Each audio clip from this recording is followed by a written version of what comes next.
At least I'm laughing. Laughing, laughing can be a good thing, and it may look like my face wants to be crying, but when you think about it, hi, I'm Steve. When you think about it, you use, and you can look this up. I'm pretty sure it's true. They use the same muscles for laughing and crying. So if you have the option of doing one or the other, it makes sense to me that you would choose laughing. Now you can say, and others have said before you, so it's in the thought form of the field, that this is no laughing matter. And it might be true, and it might be false. And there's a saying, there's so many sayings, so I'm going to give you one that I like a lot. It's only true if it's true for you. I mean, you and your friends, you know, but it doesn't even have to be true for your friends. It's only true if it's true for you. And if it's true for you and it's not true for your friends, and you feel it's really important that it be true for your friends, then you can kind of do whatever you can do to get your friends to perceive reality like you do, which is what lots of us do. We just try to say, here's reality. It's working for me. You should try my reality. And I would just say overall, from the appearance of things from my perspective, that literally, well, and it just may be my state that I'm speaking of, my internal state, where I say nothing seems to be working, and I'm just projecting that on the world. Nothing seems to be working. And that may be exactly what's happening. I mean, it may be that we create our own reality. That we've bannered this about quite a bit, at least those of us who have been around as long as those of us who have been around as long as those of us who have been around have bannered it around. Do we create our own reality? And my favorite story is when my first NLP teacher asked me if I created my own reality, and I paused and waited and thought about it, and then, yeah, I create my own reality. And he said, then why do you make yourself so miserable? Such a good question. I hated him for it. I don't hate him anymore. But that was in 1986. And I think I really hated him for saying that, for being so mean, because I was very sensitive at the time. And so I'd say it took me 7 years to finally get that it was a really good question and I ought to attempt to answer it. And I did. And so I'm less miserable now. Less miserable than I was. Quite a bit less miserable. I'd say on a scale of misery, when I used to hang out in the 99% misery, but in the 1%, appearances are everything. So, you know, I was like living the life, you know. Inside I was just like going to one self-help seminar after another.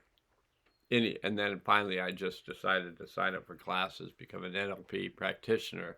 That way I could get free therapy for a very small amount. I mean, for a couple $100 for a weekend for the training, I could get, $1,000 worth of therapy, which I did for a long time. It ended up being a really good investment, which my man I grew up with as my father, McLean, Reginald McLean, Reginald Joseph McLean, I think the second. He was a Scotsman, and he wasn't tight. He said, "I'm not tight. I'm thrifty. I make good choices with my money," which was to keep it, which was fine. It was his money. I had no problem with that. I think, you know, maybe everybody has issues related to money, because they just have no idea what it is or what it's really for. They know, maybe they have a credit card, which is kind of like supposedly free money that costs you a lot of money. You get it for nothing, really, and then you just pay for it forever at rates that just never allow you to get out from under the thumb of those that make money. Now, you can earn money, that's one thing, but there are those that make money. That's a whole other affair. And I think, this, talk that's going on, there might be some truth to it, about the collapse of the financial system might possibly have to do with the financial system as a Ponzi scheme.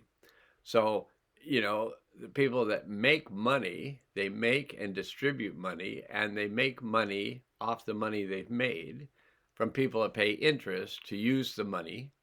It's a really good gig, if aren't worried about karma or your soul or anything like that. And maybe I'm just making it up that they're having soul difficulties. I don't know. I feel like I'm having soul difficulties, and I don't feel like I've done much in the way of scamming people relative to money. Can't even think of any. So I'm like, oh, well, that's good. So today's an interesting day. So I just wanted to give you a brief video to let you know that I did a tarot reading.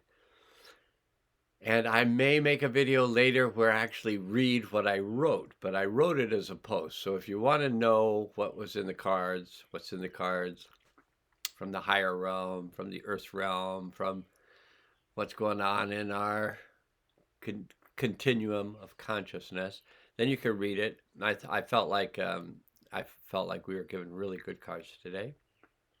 I was very brief in my writing of it. I also did a sound healing video that I highly recommend because of my experience from it. So I woke up this morning feeling out of sorts, feeling a whole bunch of kind of unresolved stuff, felt very childlike, felt very like tormented child kind of energy.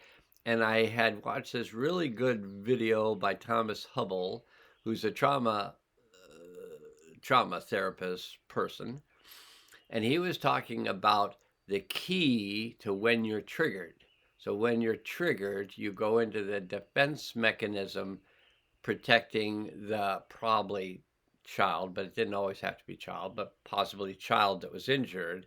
And the defense mechanism is this kind of aggression, want to get into it energy that keeps us from really getting into it energy, which is, what was this trauma? What are the energies that are still in it? How can I release those energies? So I was in one of those states.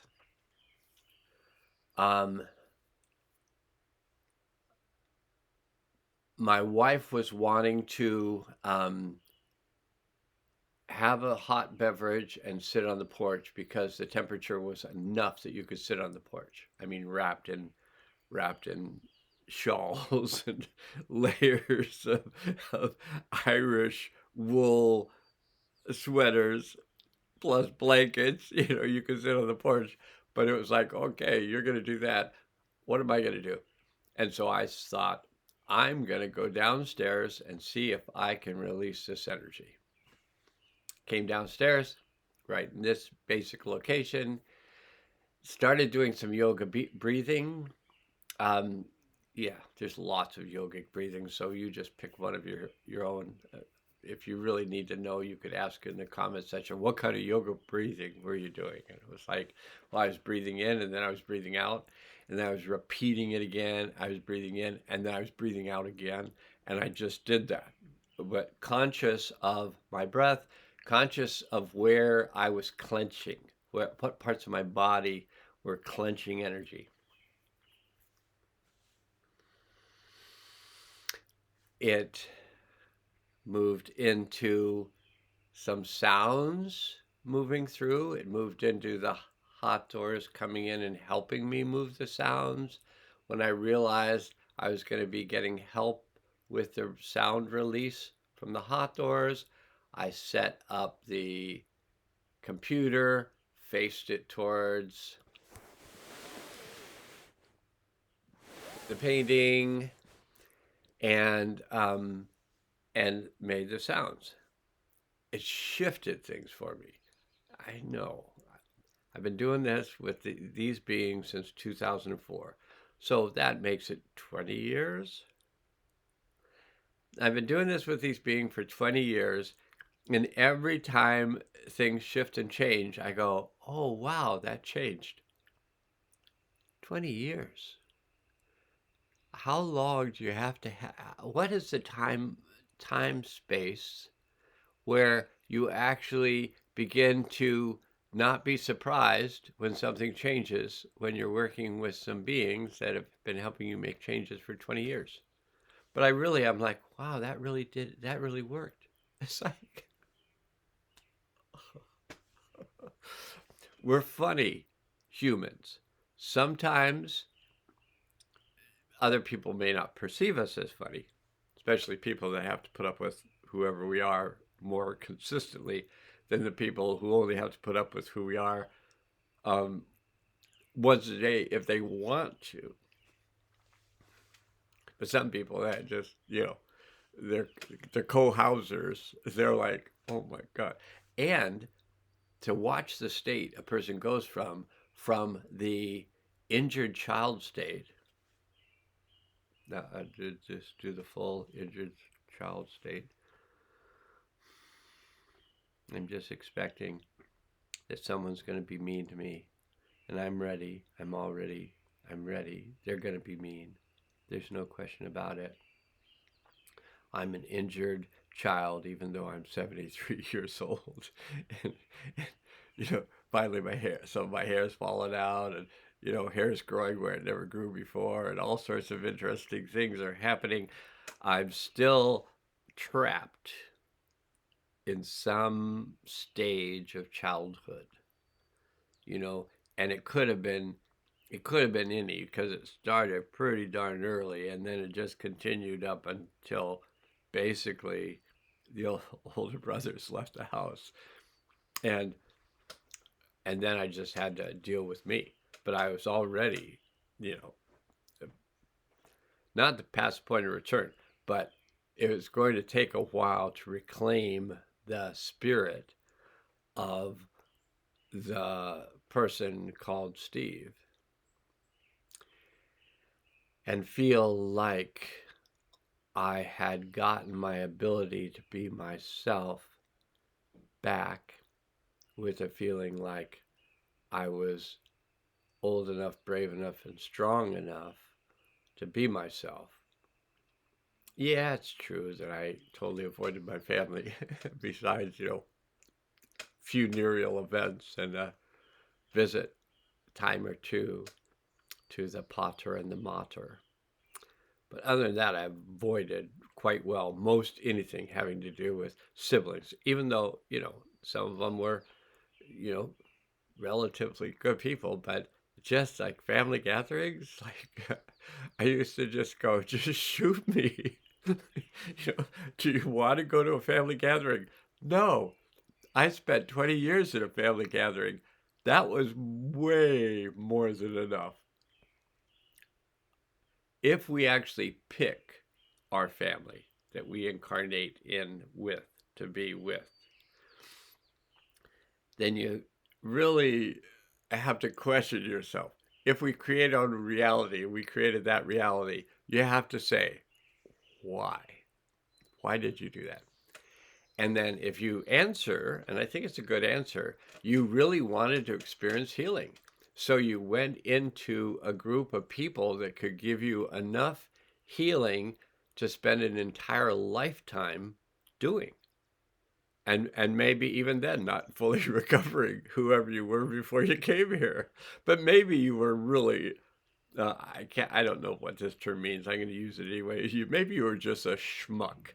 And I think that might be from the Hebrew language, meaning like a disreputable person. Maybe I just was one of those people, and I came in like, well, I'm just going to come in and have the first, however many years, let's just say 17 years of my life be years being tortured, perceiving to be being tortured, and then spending the next, whatever, 60, 50 some years of my life recovering from it. And, you'd say, well, do you feel recovered? I'd say, I feel remodeled, but I think there's probably some braces in there that need to be replaced, and there's a few beams that might be questionable. But overall, I feel like for the most part, I function fairly well in the world. And not every day. Some days I woke up and just going to wait for somebody to hurt me, and then I'm going to feel really bad about myself and really sad that the world's so cruel and all that stuff. And this is real. This is 73 years of this, So I choose to let this go. And then I did some breath work. That helped. That helped in some ways, but it actually just intensified all the stuck energy pain that I was experiencing. And so then I began sounding. The otters came in. I set up the video. I made the sound. It was the sound that was coming through to release the patterns of tension that were in the body. Pick a spot, it was there. Following which, things really changed. I felt really different. I think I felt so different that I became slightly less enjoyable to another person in the house. So I had to really kind of tone it down.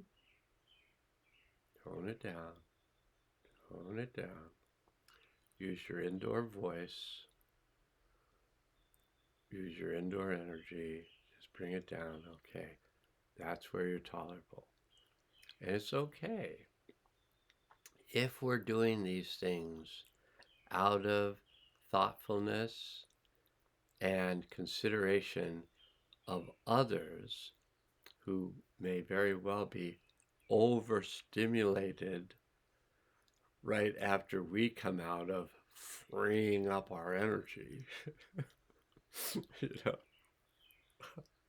come up with those big eyes like, whoa, and another person who's just like, I'm still working with this stuff. And you're like, okay, bring it down. And then that person has the space to work with it. But if you're just like, let's just get out there and do it because you had a successful experience and now you feel like everybody should have the same successful experience you had. And I'm just going to say you're wrong. Maybe it's useful for people to have successful experiences.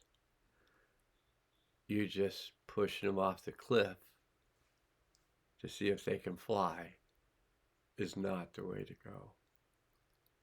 You want to jump off the cliff, you want to find out you can fly or you can't fly. As this is a story I told that never finished, was when I set the mattress and box springs up on the ground off the garage roof, which was fairly high up in the air, because I really wanted to see if I could fly, but I didn't want to hurt myself too bad if I couldn't. And then I ran down the slope of the roof and launched myself out flat like Superman, because I always was playing Superman. Launched myself out flat like Superman and dropped like a stone straight onto that mattress and box spring. You would think they'd be soft. I'm just telling you, not from a good 10 feet or more up in the air. Drop it straight down to them on your belly. It kind of snaps your neck. It causes all sorts of, you lose your air. You feel like, gosh, I was sure I was going to be able to fly. And then you found out, no, you're still in the consciousness of reality that you're going to drop like a stone, which you did. And if you're going to do that, you might want to do it with a parachute. That's just, and not do it trying hang gliders for the first time. Okay, that's it. That's everything for this morning. I've been left with tasks to do for another to make their life better. And I'm all about helping other people to have a better experience of their life, especially if they're people that I tend to co-house with over long periods of time. Having their life be better makes my life better. That's just the way it appears to work from my experience. So, hopefully, this encourages you to possibly watch the sound healing video, and if not, to just have a really day of your choice. Like cry a lot, laugh a lot, do whatever you want a lot, or a little, or not at all. But do one thing for me. Keep breathing.